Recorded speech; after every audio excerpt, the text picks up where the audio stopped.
New at 6 and only on WPBF 25, we're hearing from a former deputy chief with the West Palm Beach Police Department as 8 command staff are under criminal investigation by the state attorney's office.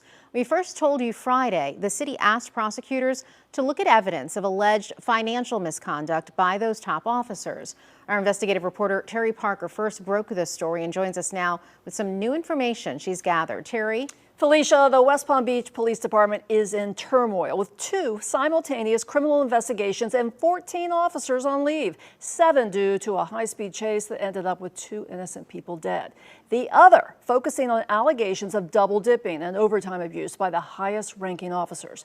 I talked exclusively tonight to the former deputy chief of the department who tells me he doesn't think most of the command staff will be charged. He says there are other things to blame.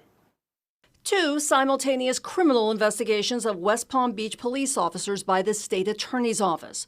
In the double-dipping payroll investigation, 7 top command leaders are on leave, and the department's reputation is in jeopardy. It's tragic. I sat down with former Deputy Chief Rick Morris to get an inside view of the department and what could have led to this situation. Do you believe that the top command staff could be guilty of double-dipping, fudging their time cards? I don't believe it.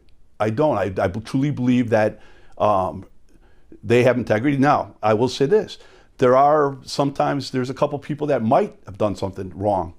I don't know that. That's what internal affairs is for. That's what management's for. We'll expose them. I asked Morris about the critical August report by the city auditor. She was following up on a 2020 audit that found out-of-control overtime and 77 officers whose on-duty hours overlapped with overtime hours, meaning they got paid twice for the same hours.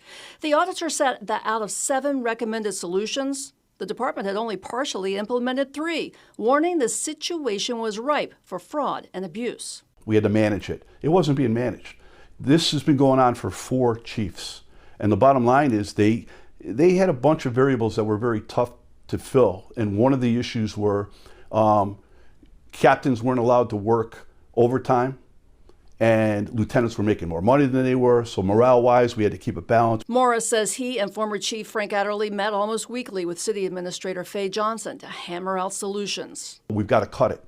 So what we did is we put things in place to cut it. We did things to manage it. And what happened after that was our overtime did go down. She was very satisfied. It went down, I think, almost 20%.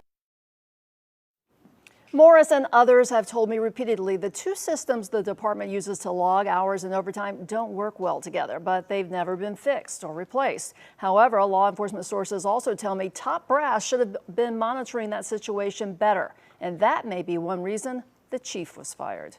Terry Parker, WPBF 25 News.